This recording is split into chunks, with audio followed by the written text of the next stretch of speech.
Welcome back to my YouTube channel Shan Education. Friends, today's subject is Indian polity and today we are discussing about fundamental rights. Friends, इससे पहले हमने discussion किया था right to equality और right to freedom. उस video का link इस video के डिस्क्रिप्शन में मिल जाएगा, वो आप चेक कर सकते हैं। और साथ ही साथ जो भी आज हम डिस्कस करेंगे उसका भी पीडीएफ मेरे टेलीग्राम चैनल पर मिल जाएगा, वो भी चैनल आप ज्वाइन कर सकते हैं। उस चैनल का लिंक इस वीडियो के डिस्क्रिप्शन में मिल जाएगा, तो आप चैनल को ज्वाइन कीजिए। तो स्टार्ट करते हैं आज का topic fundamental rights.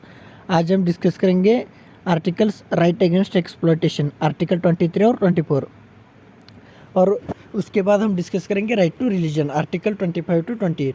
Article 23 of the Indian constitution कहता है कि prohibits human trafficking and beggar. Human trafficking मतलब फोर्स लेबर विदाउट पेमेंट। जो बेगर होता है उसका मतलब क्या है? Force labour without payment, payment न देते उससे काम करने का। और ह्यूमन ट्रैफिकिंग मतलब जो वुमन है उसको सेल करना, उसके बाद जो इनजस्टिस करना, वो जो होता है ह्यूमन ट्रैफिकिंग के बाद आता है। To protect a million of under privileged and deprived people of the country. और जो ये राइट है आर्टिकल 23 के तहत राइट अगेंस्ट एक्सप्लॉयटेशन, ये Indian citizen as well as non citizen को अवेलेबल है। The right provide against human trafficking in the form of, human trafficking का मतलब क्या है? Selling and buying of men women and children, prostitution, devadasi, slavery, ये जो आते हैं ये ह्यूमन ट्रैफिकिंग के अंदर आते हैं। The immoral traffic prevention act 1956 has been enacted to deal with violation of fundamental right. इसको डील करने के लिए एक एक्ट किया गया है 1956 में। नेक्स्ट आर्टिकल है prohibition of child labour, article 23 कहता है ह्यूमन ट्रैफिकिंग मतलब वुमन मेन जो भी सेल है, प्रोस्टिट्यूशन, देवदासी, वो आर्टिकल 23 के अंदर डील करता है। और आर्टिकल 24 डील करता है prohibition of child labour. Article 24 of the Indian constitution forbids employment of children below the age of 14 year in dangerous jobs like factory and mines। Article 24 क्या provide करती है? जो भी चिल्ड्रन है उसका एज अगर 14 के अंदर होगा तो जो डेंजरस जॉब है लाइक फैक्ट्री और माइन उसमें काम करने के लिए फोरबिड करता है। However it did not prohibit there employment in any harmless और इनोसेंट वर्क। किसी भी अगर हार्मलेस और इनोसेंट वर्क है तो उसको प्रोहिबिट नहीं करती। The child labour prohibition and regulation act 1986 renamed as a child and adolescent labour prohibition and regulation act 1986 in 2016 specifically deal with violation of related to this right. Child labour के साथ जो violation होता है उसको deal करने के लिए एक जो एक्ट बनाया गया है, child and adolescent labour act 2016। ये कैसे डील करता है? The 2016 amendment of this act completely prohibited employment और children below 14 year of age in all occupation and process. 2016 में क्या किया गया कि 14 ईयर के अंदर जो भी चिल्ड्रन होगा वो कोई भी काम नहीं करेगा, चाहे वो डेंजरस वर्क हो या हार्मलेस वर्क हो। It also prohibited the employment of adolescent 14 to 18 year of age in hazardous occupation और प्रोसेस। और जो चिल्ड्रन 14 to 18 है वो हजार्डस ऑक्यूपेशन और प्रोसेस में काम नहीं करेगा। ये 2016 में किया गया।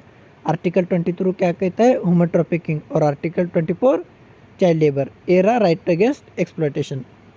अब हम देखते हैं next article right to freedom of religion. Freedom of religion article 25 और 28 के अंदर आते हैं। आर्टिकल 25 कहता है freedom of consensus, profession, practice and propagation. Article 25 of the constitution of India provide the freedom of conscience, सभी लोगों को conscience to profess, practice and propagate any religion. आप कोई भी रिलीजन प्रैक्टिस कर सकते हैं। These rights are available to citizen as well as non citizen. और ये राइट है वो इंडियन सिटीजन के लिए अवेलेबल है और नॉन सिटीजन के लिए भी अवेलेबल है। कंसेंसस का मतलब क्या है? अ person may or may not to choose follow any religion. कोई भी पर्सन रिलीजन फॉलो करना है या नहीं वो चूज कर सकते हैं। राइट टू प्रोफेस मतलब one can declare his or religious belief and faith openly and freely. कोई भी डिक्लेयर कर सकता है उसका religious belief openly and freely, उसे क्या कहते हैं? Right to profess. नेक्स्ट है right to practice, performance of religious worship, ritual, ceremony and exhibition of belief and idea. Practice मतलब क्या है? अपना परफॉर्मेंस करना, रिलीजियस जो वर्शिप है, रिचुअल्स है, सेरेमनीज होते हैं, उनको आइडिया और एग्जीबिशन का बिलीव करना। राइट टू प्रोपोगेट, प्रोपोगेट का मतलब क्या है? Persuading people to convert from one religion to another. People को कहने कि आप इस रिलीजन से इस रिलीजन में कन्वर्ट हो जाओ। लेकिन कॉन्स्टिट्यूशन कहता है कि फोर्स कन्वर्जन नहीं करने का, जो कन्वर्जन कर रहे हैं वो अपने आप से खुशी से करे ताकि फोर्स कन्वर्जन हो। और उसका लिमिटेशन क्या है उस आर्टिकल का? The government can impose restriction on the practice of freedom of religion in order to protect public order, morality and health. Government कुछ रिजनेबल रिस्ट्रिक्शन भी डाल सकते हैं in order to protect public order, morality and health. ये रहा article 20 पर, right to freedom of conscience, profession, practice and propagation of any religion. Next, article 26, freedom to manage religious affair. The article 26 of the Indian Constitution provide every religious denomination or any section of it right to establish and maintain institution for religious and charitable purpose. आप institution establish कर सकते हैं अपना religious purpose के लिए. It also empower the religious denomination to manage their own affair in matter of religion. और वो खुद अपना जो मैटर है वो क्या कर सकते हैं, डील कर सकते हैं। Article also provided under is subjected to public order, morality and health. और इसका लिमिटेशन क्या है, गवर्नमेंट कुछ रेस्ट्रिक्शन ला सकते हैं in the name of public order, morality and health. एरा freedom to manage religious affair. Next article है article 27, freedom from taxation from promotion of religion. Article 27 क्या कहता है कि no person shall be compelled to pay any taxes for the promotion और maintenance of any particular religion, religious denomination. अब कोई भी person के लिए कंपेल नहीं कर सकते आप टैक्स भरो किसी भी रिलीजन को प्रमोट करने के लिए।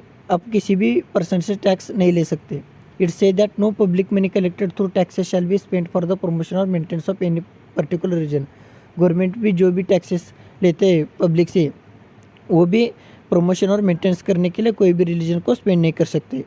फेवरिंग, पैट्रोनाइजिंग और सपोर्टिंग एनी रिलीजन और द अदर इज प्रोहिबिटेड। मतलब किसी भी आप एक रिलीजन को प्रमोट करना, उसको फेवर करना, दूसरों को नहीं करना, ऐसा नहीं कर सकते। अगर चाहे तो आप सभी रिलीजन को दे सकते जो भी है, लेकिन एक रिलीजन को देना, एक रिलीजन को नहीं देना, ऐसा आप नहीं कर सकते। नेक्स्ट आर्टिकल है freedom from attending religious instruction. Article 28 क्या कहता है, कोई भी रिलीजियस इंस्ट्रक्शन को अटेंड करने का freedom. Article 28 stated that no religious instruction shall be provided in any educational institution wholly maintained out of state the territory of India funds. अगर state से आप पैसा लेकर कोई भी इंस्टीट्यूशन चला सकते हैं एजुकेशन, तो उस इंस्टीट्यूशन में आप रिलीजियस इंस्ट्रक्शन नहीं दे सकते। However the provision is not applicable to educational institution administered by the state और एस्टेब्लिश्ड अंडर एनी एंडोर्समेंट और ट्रस्ट। अगर आपने कोई भी गवर्नमेंट सीट नहीं लेते, किसी ट्रस्ट के अंदर आपने ये एजुकेशनल इंस्टीट्यूशन स्थापना की है, तो आप रिलीजियस इंस्ट्रक्शन दे सकते हैं। ये रहा article 28, freedom from attending religious instruction. Friends, आज हमने डिस्कशन किया था जो आर्टिकल है 23 और 24, राइट अगेंस्ट एक्सप्लॉयटेशन, और उसके बाद हमने डिस्कशन किया right to freedom of religion. Next video में हम रिमेनिंग आर्टिकल डिस्कस करेंगे। Thank you friends, please subscribe Shine education.